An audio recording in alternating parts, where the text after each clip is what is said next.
Hello and welcome to our demo of the Epson v850.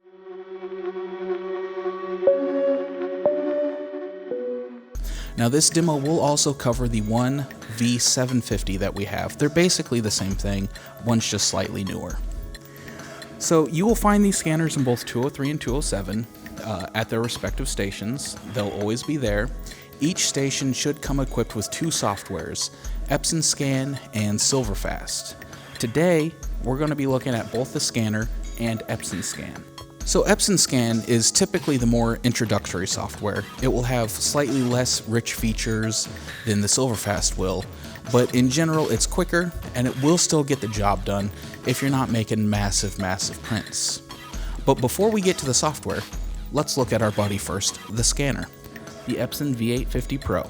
On the front you have the power button, which when you go to turn it on, you need to push and hold. Give it just a couple seconds. A green LED right above the button will start to flash and you'll hear some mechanical whirs. That's how you know it's on. You're set. This button up here does some stuff depending on the program you're in. When you get to the scanner, go ahead and open it up. So when you open the scanner lid up, you will have this document sheet here, which is good for if you're scanning papers, teddy bears, anything opaque instead of translucent. And since we're scanning film and that is translucent, we're going to go ahead and remove this. So it just pulls right out. When you go to put it back in, you'll want to make sure the bottom slides in first and then the top goes into these tabs up here. That way it doesn't flop out when you close it over.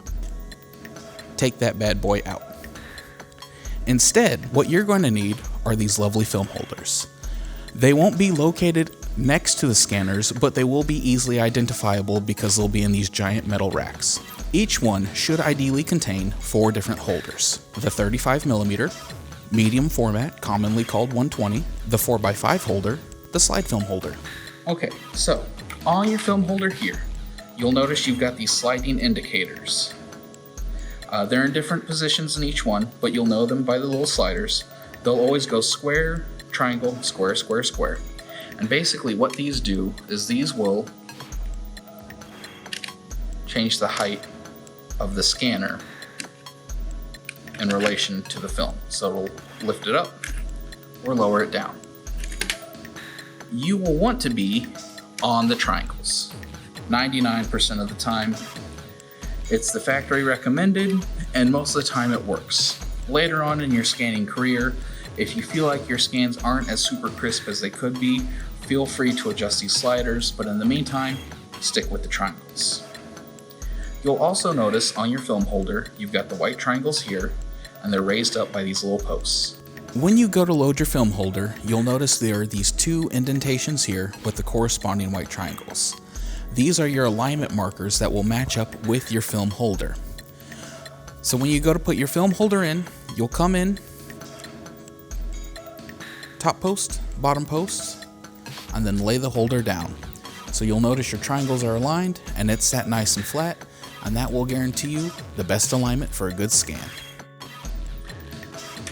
To load 35mm film, you'll notice on the back of the film holder, you've got an indicator that the first frame should go here and the last frame should go here. So what you do is you pop open your film gate and you get your strip of film. So you can possibly see here that this is 32 and this is 36. So what you'll do is your end strip here, it will go, and there are 2 little tabs here. This slides under there and then lays down this channel. Along this channel on the side, doom, doom, doom, doom, so on and so forth down, are little black squares that will help keep you from going side to side. So you want to get your film in the tabs, down the center channel, and then bring your holder down, and you want to try to clip in the center ones because as you'll notice, it will try to fold back up. 35 tends to curl like that. Push it down and you're loaded. You'll also notice here, it will indicate to you what we said before, where basically this is going to go onto the scanner bed. To do that though, first you need to flip it and then put it onto the scanner bed. So load, flip, on the scanner. The 4x5 holder, since it only has one frame, instead gives you an indication of the reading of the code on your film. So you'll notice on this nice sheet of Kodak here, Kodak reads that way, this text reads that way, so you know that this is the correct orientation. So you just lift up the holder, you have stops here and along the sides. So your film is going to go in. I like to try to hold it here with my thumbnail or my nail and then lay it into the sides, and that fell nicely in place there. So then you just take your holder and you go snap, snap, and snap, snap. That was a powerful snap on that one. 120 film is a lot like 4x5 film. You've got text indicator for which way it should read, and so you compare that to your film, which Wilford reads that way, text reads that way. We are all set to go. So like every other film, take this. You'll notice sometimes it'll be a bit sticky, won't pop up. So just kind of hold it by the one that sticks and give it a little jiggle. Usually it'll come right loose. Take your film. Again, don't hold it in quite such a fashion. You'll get all sorts of fingerprints on it. But you'll have end stops here and along the sides going down to help you position your film.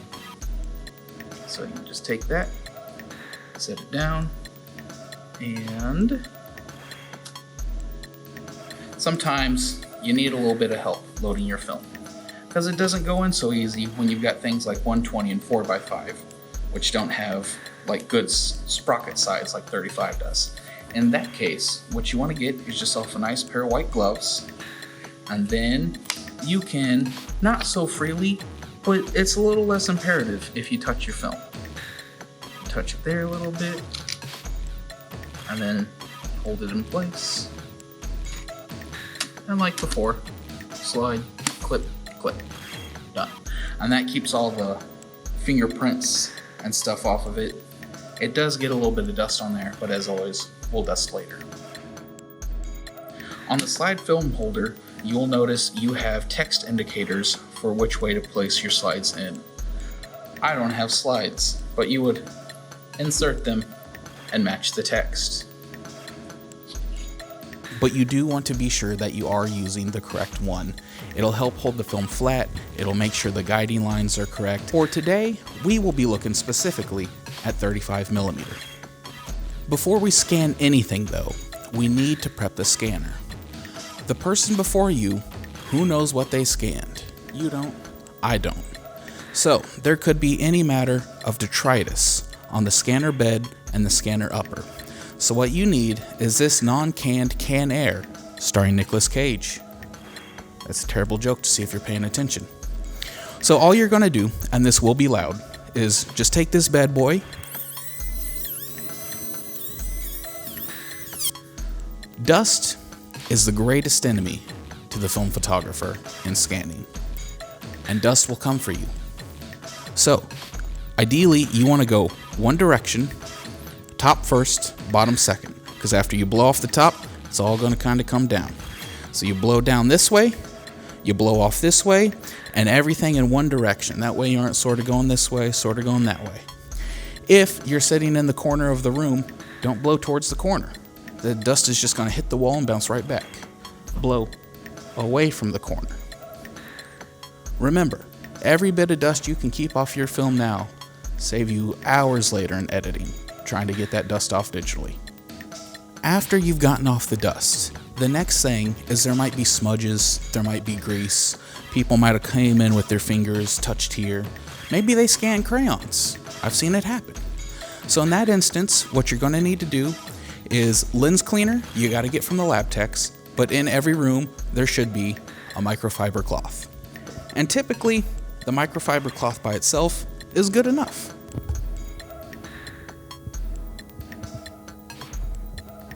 So you just get in there, give it a quick wipe down, give it a once over. Dust again. Much quicker this time as we got the majority of the dust off before. And the thing is, there'll always be dust.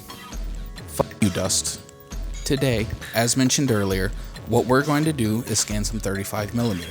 So I've moved the other stuff out of the way, but I've kept the necessities. We've got our holder here. Now, this is our second holder, which actually goes to a different scanner we have, different video. The important thing to note here is that it does not have a Newton glass in it, so I can stick my hands right through it. The 35mm holder we're going to be using today, though, does have Newton glass in it. And I would poke it like the last one, but again, you don't want to touch it. That's one of the key things here. Much like the scanner glass, it's going to have fingerprints on it, and that's not a good time. Also, you know what isn't a good time? Dust. You know what that means? What you do is you keep your holder like this as best as possible. What this does is all that dust that rains down from the ceiling, this, lot of space to land. This, lot less space to land. Now we are going to focus on film here, as that is the primary objective of this class. For these tips, you can use them and scan anything else you like. It'll help you, but we're going to focus on film. So today we will be scanning with SilverFast 9. It will also kind of call itself SilverFast AI once you get inside the program, but don't worry about that. So you'll see here that it has popped up telling us that no scanner is available. If that happens, you need to go through your scanner, of course, and double check that it is both turned on, plugged in, and plugged into the computer. But what you'll have to do first and foremost is quit out of the program, because the SilverFast will not be able to find the scanner if you turn it on after the program has launched. The noise in the background is me turning the scanner on, and now the blinking light has stopped. We can relaunch SilverFast. Down here, we've got our Epson v850/v850, and we can start. Alright, we did not get a pop-up today, but you may get a pop-up on that splash screen that will tell you something like, your program hasn't been activated, you've got 24 days. Just click OK, it'll work itself out. If it doesn't, come find a lab tech. We're here for that sort of thing. So, SilverFast. It's a much more complex program than Epson Scan from what you can see here. Where I recommend to start is actually up at the top. You go SilverFast 9 to the preferences, and then here the high resolution pre-scan, change that from 1 to 4 times. Basically what that will do is when we do the initial pre-scan of the film, it will scan at a higher resolution. So then, especially if you're doing like a 35mm scan and you've got multiple frames, each time you zoom in and out, it does not have to rescan the individual frame to get you the more zoomed in preview. It'll just do one big zoom at the start, and then you can roll from there. Today though, we're doing 4x5. So after you set that up, you come over here and you've got your transparency holder, transparency glass. Reflective is going to be your documents and such. We're going transparency holder. You'll notice these changed. Got some changes in the options down here, but we'll get to that. Today we actually are scanning positive, but of course you can do Kodachrome or negative. And negative will encompass both color and black and white, as will technically, I guess, positive, but there's usually not a whole lot of black and white positives that pop up. Underneath the bit depth option, you're going to want either the 48-bit or the 16-bit, depending on whether you're doing color or grayscale. Today we're doing color, so we're going 48-bit. And then from there, you're all set to hit pre-scan. Alright, so while that pre-scans, you'll get the live update over here. But in the meantime, you can come over here to the scan dimensions section, and you can go ahead and set up where it saves the picture to. You will get a pop-up of SilverFast asking where you want to be allowed to save to. So any folder you choose, basically, you're going to have to hit allow. I like to save to the desktop, so I'm going to go there. And then for quality, you're going to go ahead to go to custom and set it to 3200 ppi, and then make sure the zoom is set at 100. If you exceed that zoom and say you go at 200, right, you'll notice it will jump the PPI up to 6400, even though you've only typed 3200 into the box, because essentially it will scan at that higher resolution, give you the zoom, at the chosen resolution. So let's recap here real quick. Preset 3200. Resolution, ignore the slider for a moment. Zoom 100. So your zoom is 100, your preset is 3200, your resolution will correct itself to 3200. That's what you need. That's gold. Leave it there. Okay, so from there you can actually change the input and output dimensions, but again, that's the thing you should really do in Photoshop or elsewhere. You can also change the name of the document here. It will default to save as a TIFF. Photoshop is proprietary, so if you ever lose Photoshop, you can't open it. And I've honestly never really worked with a JPEG 2000, but it's a lossless JPEG format. I don't know, TIFF works. Go with TIFF. The only real issue you're going to run into is it's got a 4 GB file limit, but you should really never hit that with a scan. You'll actually hit the scanner internal limit before you hit that 4 gig. We've got our pre-scan over here. It's looking pretty good, but we'll come back to that in just a second. So the next thing, your densitometer. Next to all your little symbols here, you've got the arrow, which you can click and to either extend or collapse the various sections. You also have these little symbols over here, which kind of look like a square with an arrow, and that will pop it out. So your densitometer, I like to always pop it out and keep it floating right here, because you're going to use this to go through your image and read all the various values to make sure what you're getting is what you're actually getting, because of course you can't really trust your eyes. On the densitometer, I don't really mess with the settings too much except the radius. I kick to either 3 or 5 pixels, 5 pixels for 4x5, 3 pixels for 35 millimeter. And basically that gives you a more representational or more accurate image, because sometimes 1 pixel to the next, things can just get wonky. So it's better to give it that wider radius just so you get a more, not necessarily accurate, but a truer representation of what the pixel value is. Densitometer was here. Underneath that you've got the navigator, which just lets you navigate the picture here. I don't really ever see a use for it, so I just collapse that down. Keep it open if you want. Under picture settings, this is where you can do some of your changes to your picture. A side note real quick, I don't do a lot of color scanning. I normally do black and white scanning. So for picture settings, you've got your output histogram, which you can either separate out your different color channels, have them overlaid, or keep them all as one solid mass. The 3 big things you've got are your midtone, contrast, and saturation. I don't know why they call it midtone, because their informational stuff, it will tell you that this is technically an exposure setting to change the brightness. It's not really a mid-tone adjustment setting. And speaking of which, if you ever have any questions, you got 2 options here really. You can click this little question mark, which will pop you up into your browser. Give it a second to load, and it will load SilverFast AI Studio 8 documentation, because SilverFast is not great at documentation of their software. As you can tell, this being 1 generation old. Also, you can click a link and it will launch a little video. Again, at the top you'll notice it is still Studio 8, and if you double check, you'll notice that the icons here and the SilverFast 8 there do not match what's up here.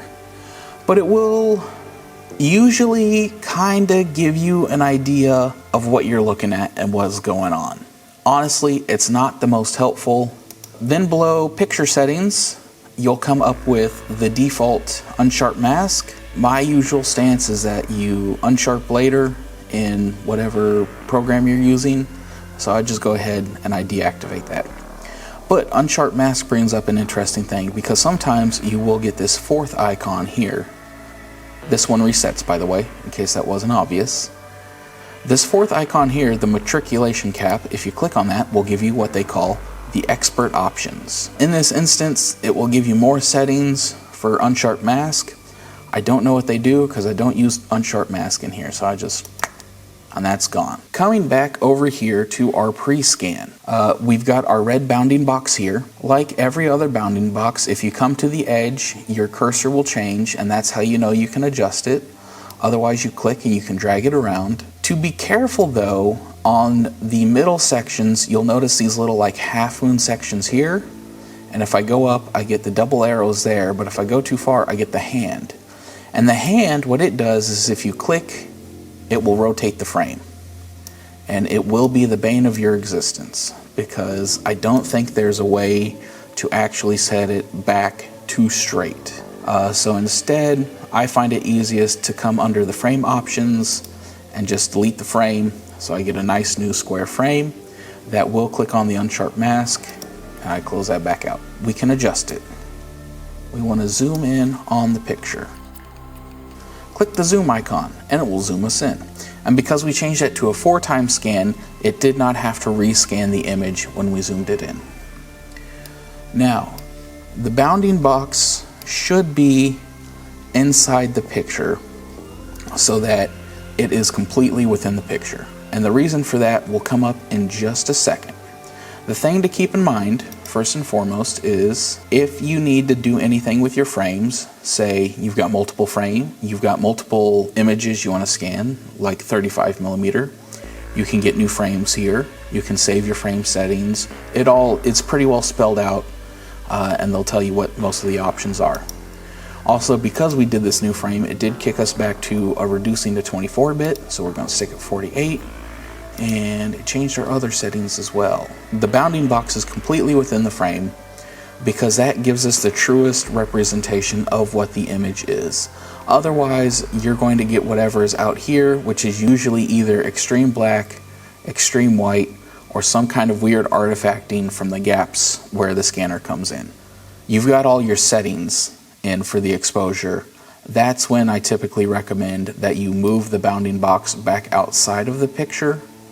That way you get slightly more than the frame, and then you can crop back in later. You've got your zoom button.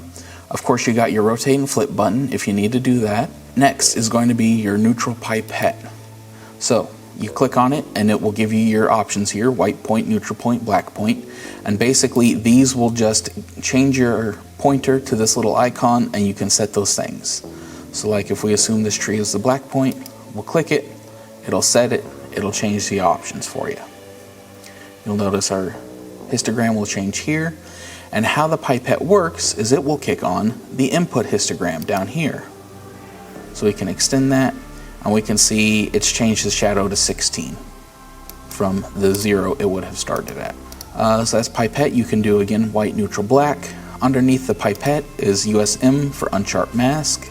And then we've got ISRD, which is infrared scratch and dust removal, and the I stands for infrared. Infrared's the big part because that means you can use it, or not necessarily that means that you can use it, but it's what you should use on color film. Basically, it uses an infrared laser within the scanner to help detect what is dust and other bits versus what is the actual photograph itself. I will turn that on. Underneath that is plain old dust and scratch removal. This is essentially what you use for black and white film. It is a software-based removal technique. AACO, Auto Adaptive Contrast Optimization. For this one, you've got some expert options. I would recommend watching their little video on this one and seeing if you think it will help you. It's one of those very situational tools where if it will or will not benefit you, it will kind of come up in the moment. I'll turn that back off. Gain is the grain and noise elimination. Grain and noise elimination is another thing I don't really use, so I turn that off. ME, that's easy, that's multiple exposures. You notice you turn that on, you don't get another box pop up for it. As far as I know, in SilverFast 9, there are no multiple exposure options. It's either on or off. These things down here, IT8 is a specification standard you can use to calibrate your scanner itself. We don't have the chart for it, so we can't really use it. Job Manager is helpful if you've got like tons of things you're scanning at once. Again, I don't really use it. You can scan things directly to PDF. but why would you? Just scan them as a TIFF and then make them a PDF later. PrintTow will not be able to find the printer anyways, so don't worry about it. Along the top, this bar, you've got your pre-scan, you've got your automatic, which will just do all sorts of adjustments. Let's see. You'll notice picture settings. Set the midtone to -2. These, I believe, are linked here and here, so I'm pretty sure if I set that to 0, yeah, that will change it back to 0, so we'll set that to -2. It kicked back in the highlights to 162, but it also opened up a gradation section. Gradation, more commonly perhaps known as curves. The midtone here, again, is tied in with the other midtones on all the other ones. You can do your individual RGB channels. You do have some expert settings for your highlight and shadow. So you can move that and it will kind of move along the predetermined routes. Set that back to 0 for the moment.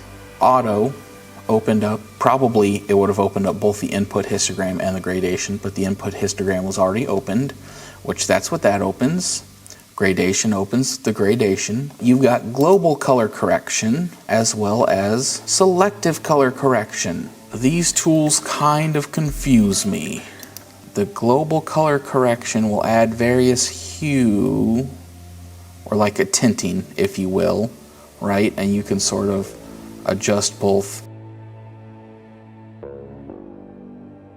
You mess with that by using the alternating or the opposing colors, cyan with red, green and magenta, blue and yellow. And then you can do that for all the colors, light grays, your medium grays, or your dark gray tones individually. So like you could go dark grays, red, light grays, purple, and get some real wonky stuff, sort of some early Instagram filter looks. Reset all that, and you will have to reset it per channel. Selective color correction.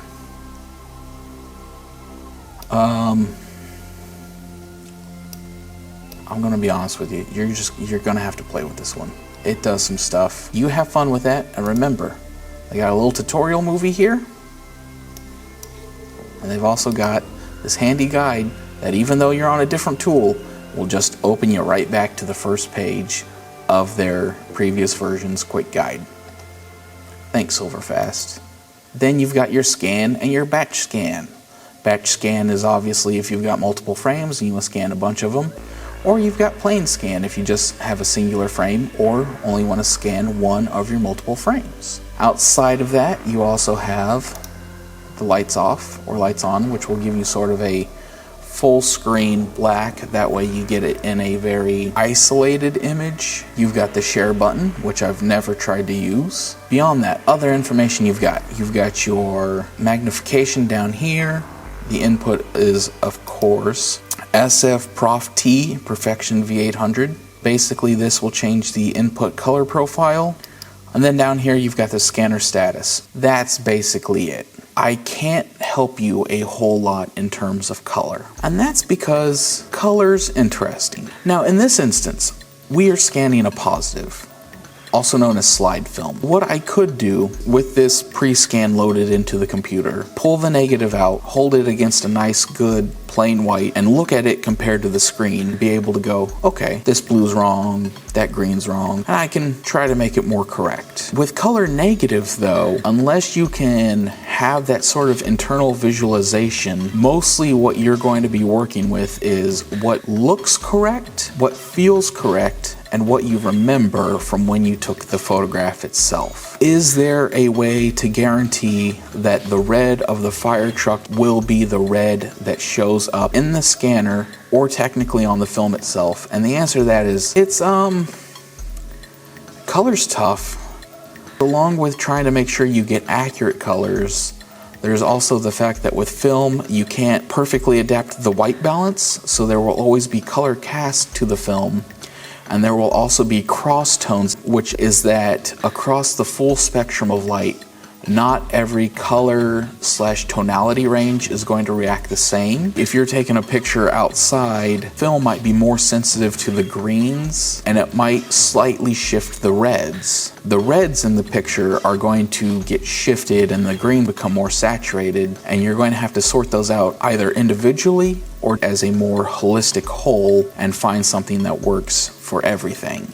you're performing a kind of best guess if what you're aiming for is technical perfection. Otherwise, what you're aiming for is just what feels and looks correct to you. And for that part, the densitometer does kind of come in and help depending on how much you can understand and guess colors. The biggest thing the densitometer is going to do for you is, especially in like this image, we can look at these trees down here. I'm going to move the mouse, so you're going to lose the value here.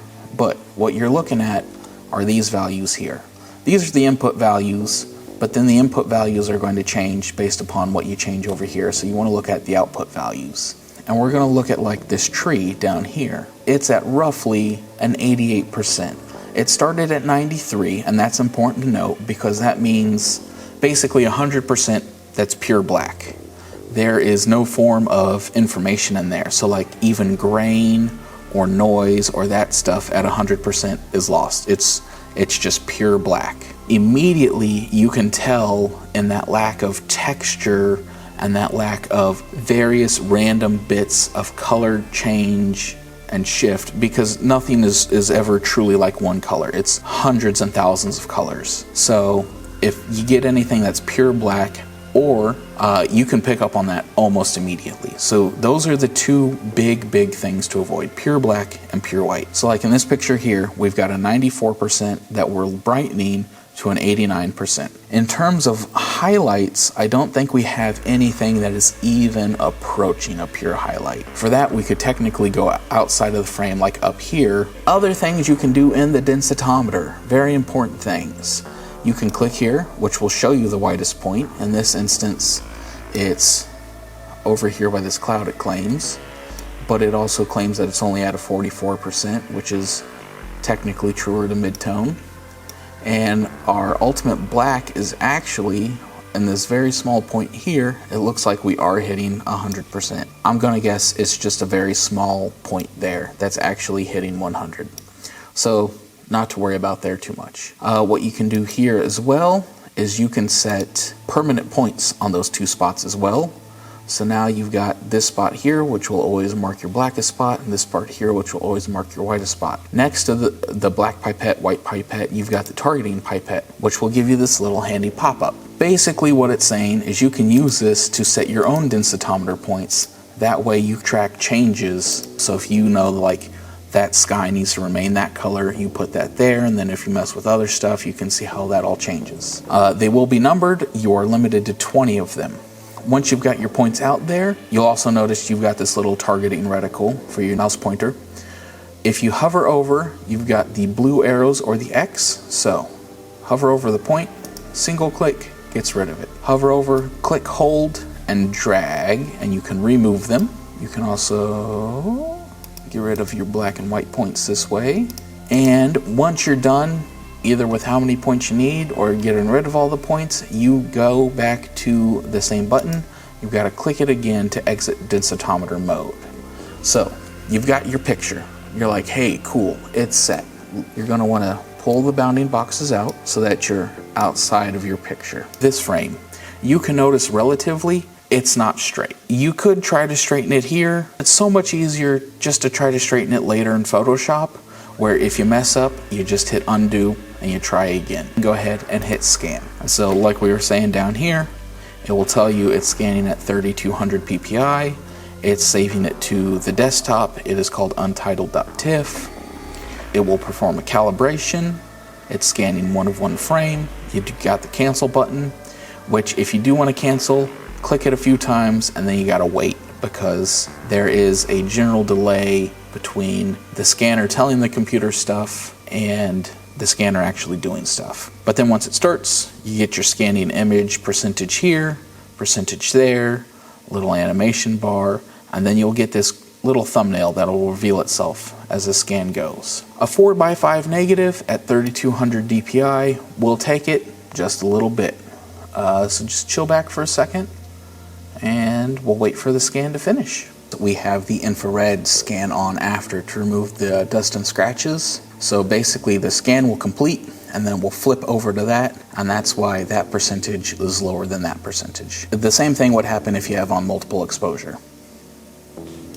All right, now, while it continues to do this, I'm gonna actually watch that video on the color correction thing.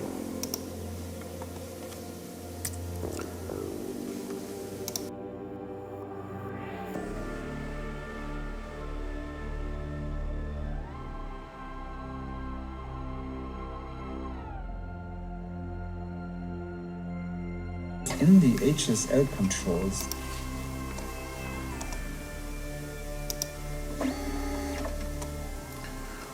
Quick update, you will notice it is now calibrating for IR scan. And appropriately, we're halfway done. And now as this percentage goes up, this percentage will match.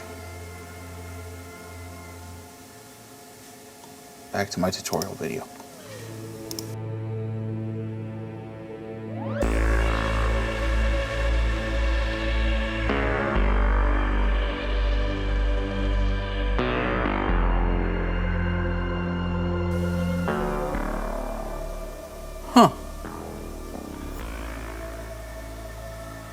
Having watched the selective color correction video, I do think it actually does a pretty good job, probably better than I could have done, of describing how to use the selective color correction. If you're going to do that, watch the video. It's a good time. We've got that, we've got our picture, it's scanned, we're at 100%, it says finished, so we're going to minimize this. And the great rule of scanning is you always open the scan once it's done and you give it a quick once over.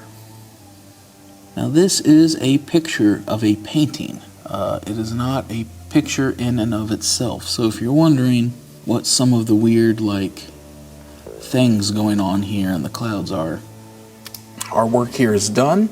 So now of course we would move this onto our flash drive. I don't have a flash drive right now, so we're going to move it to the temp drive for the demonstration.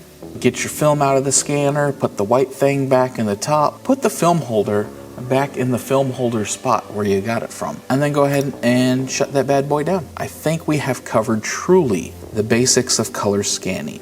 If you have any questions, go grab a lab tech. That's what they're here for. We will try our best. Again, color scanning, it truly requires a lot of practice, patience, and application to get good at it. And remember, if you have any questions, concerns, maybe something's gone wrong, all you need to do, come find a lab tech. We're typically over there in the office in 225. Just come knock on the glass, ask us for help. That's what we're there for.